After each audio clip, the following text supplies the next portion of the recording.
35 million people said the Prime Minister of Pakistan would have died if it were not for my involvement. India Pakistan போரை தான் நிறுத்தாமல் இருந்திருந்தால் பாகிஸ்தான் பிரதமர் இறந்திருப்பார் என்று 35 million மக்கள் கூறியதாக அமெரிக்க அதிபர் டொனால்ட் ட்ரம்ப் தெரிவித்துள்ள கருத்து கவனம் பெற்று வருகிறது. கடந்த ஏப்ரல் மாதம் பகல்காமில் பயங்கரவாதிகளால் நடத்தப்பட்ட கொடூர தாக்குதலில் 26 பேர் கொல்லப்பட்டது பெரும் அதிர்ச்சியை ஏற்படுத்தியிருந்தது. அதற்கு பதிலடியாக இந்தியா பாகிஸ்தானில் உள்ள தீவிரவாத முகாம்களை குறிவைத்து ஆபரேஷன் சிந்தூர் நடவடிக்கையை மேற்கொண்டது. இதனால் இரு நாட்டுக்கும் இடையே ராணுவ மோதல் ஏற்பட்டு போர் மேகம் சூழ்ந்தது.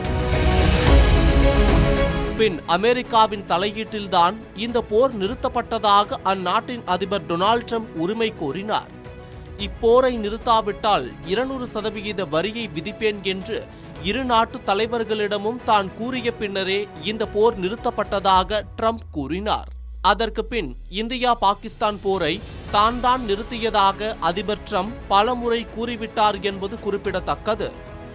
அமெரிக்க அதிபர் ட்ரம்பின் இந்த கருத்து குறித்து பதிலளித்த இந்தியா, எந்தவொரு மூன்றாம் தரப்பின் தலையீடும் இன்றி இரு நாட்டு ராணுவ தலைவர்களும் பேசி முடிவெடுத்த பின்னரே போர் முடிவுக்கு வந்ததாக தெரிவிக்கப்பட்டது.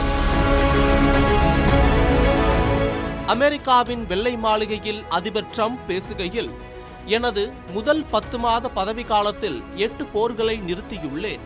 இந்தியாவும் பாகிஸ்தானும் அணு ஆயுத போரை நடத்தியிருக்கும்.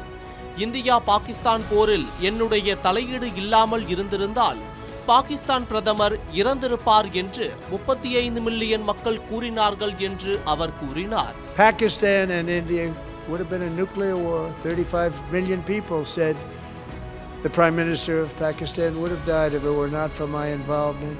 மேலும் 9வது போரை முடிவுக்கு கொண்டு வர எனது நிர்வாகம் மிகவும் கடினமாக உழைத்து வருகிறது. ரஷ்யா உக்ரைன் இடையிலான படுகொலை நான் அதிபராக இருந்திருந்தால் ஒருபோதும் நடந்திருக்காது என்று தெரிவித்தார். அமெரிக்க அதிபர் ட்ரம்ப் ரஷ்யா உக்ரைன் போரை முடிவுக்கு கொண்டுவர பல்வேறு அதிரடி நடவடிக்கைகளையும் பல்வேறு கட்ட பேச்சுவார்த்தை நடத்தியும் தற்போது வரை எந்த ஒரு உடன்பாடும் எட்டப்படவில்லை என்பது குறிப்பிடத்தக்கது.